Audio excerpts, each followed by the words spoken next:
Assalamualaikum warahmatullahi wabarakatuh. Apa kabar semuanya? Pagi ini saya melihat konten video ya. Kalau yang saya amati itu, kalau saya lihat, saya dengar, bahkan juga komentar-komentarnya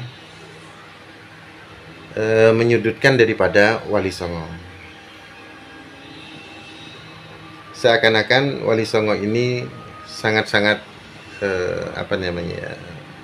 diposisikan sebagai negatif ketika peralihan Kerajaan Majapahit ke Demak. Perlu saya sampaikan begini. Ketika peralihan Majapahit ke Demak itu, Wali Songo itu tidak ada satupun yang haus kekuasaan, bukan ingin kedatangannya, bukan ingin menjajah, bukan. Kenapa saya katakan begitu? Pertama, ketika peralihan Majapahit ke Demak itu, Wali Songo itu berembuk di Ampel. Siapakah yang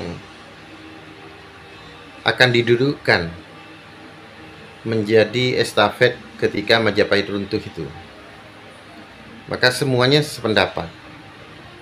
Diawali dengan statement daripada Basunan Ampel itu, kalau saya ini adalah orang luar.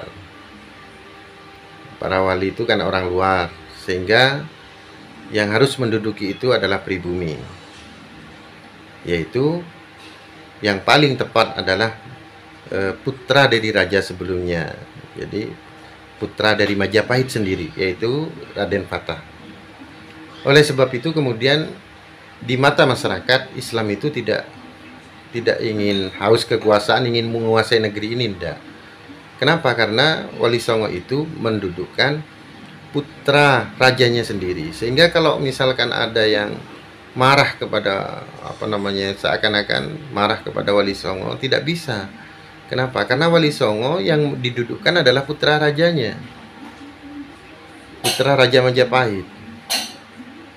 Dan rata-rata putra Majapahit ketika itu dengan keluasan Wali Songo, dengan penyebaran Islam, tetapi tidak mau ikut berebut kekuasaan. Putra-putra dari Brawijaya banyak yang Islam, diantaranya adalah Pangeran Lembu Petang yang kemudian masuk Islam, bahkan dimakamkan di Ampel.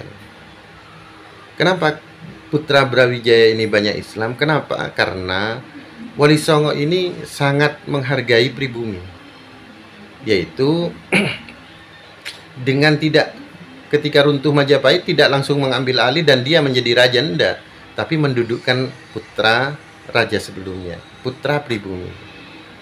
Nah, ini yang penting. Jadi kalau di Wali Songo seakan-akan didudukkan, seakan-akan kemudian dikaitkan dengan Sabdo Palon Naya Genggong 500 tahun akan kembali, seakan-akan Wali Songo ini, Islam ini di Indonesia ini seakan-akan adalah dianggap penjajah dalam tanda kutip. Tidak bisa begitu. Orang-orang Muslim yang sekarang ini adalah orang-orang yang juga keturunan daripada Nusantara. Karena di dalam Wali Songo itu tidak ada, di dalam perkawinannya itu berbaur gitu ya, saling menikah. Coba kita lihat, anak daripada Sunan Ampel yang perempuan dinikahkan dengan Raden Fatah. Jadi artinya ketika itu Islam sangat bisa diterima karena itu tidak eksklusif gitu ya. Jadi begini ya, sebetulnya itu ada campur tangan daripada pihak Belanda gitu ya, untuk memisahkan Islam dari Jawa. Jadi kalau kamu mau jadi Islam, kamu tidak bisa jadi Jawa. Kalau kamu Jawa, tidak bisa jadi Islam. Dah, ini propaganda untuk menjauhkan orang-orang Jawa daripada Islam. Padahal Islam itu silakan kalian dengan budaya kita, dengan budaya Jawa, tetapi tetap bisa menjadi Islam, gitu.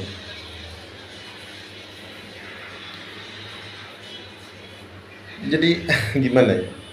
Seakan-akan kalau kamu Jawa, kamu Islam, kamu bukan Jawa. Nah, ini adalah suatu hal yang tidak benar gitu ya. Bagaimanapun kemudian ketika ada apa namanya ya, kalau kamu Jawa, Jawa sekalian gitu, tidak usah Islam, gini ya. Akulturasi budaya itu adalah suatu keniscayaan gitu ya. Ada saling mengisi, ada saling mewarnai gitu. Adalah suatu hal yang biasa gitu ya. Jadi budaya kita diwarnai dengan Islam adalah biasa gitu ya. Kemudian Islam ada diwarnai oleh budaya-budaya lokal yang arif gitu. Itu adalah suatu hal yang biasa gitu. Artinya tidak kemudian, oh kalau kamu pakai pakaian Jawa kamu tidak bisa jadi Islam. Enggak. Islam tidak seperti itu. Itu tidak pernah diajarkan oleh Wali Songo gitu ya. Jadi campur tangan Belanda itu seakan-akan ingin memisahkan. Nah, kalau kamu ingin jadi Jawa, kamu tidak bisa jadi Islam. Nah, enggak. Islam itu tidak seperti itu. Kamu bisa pakai belangkon, kamu bisa pakai pakaian adat Jawa kamu, gitu.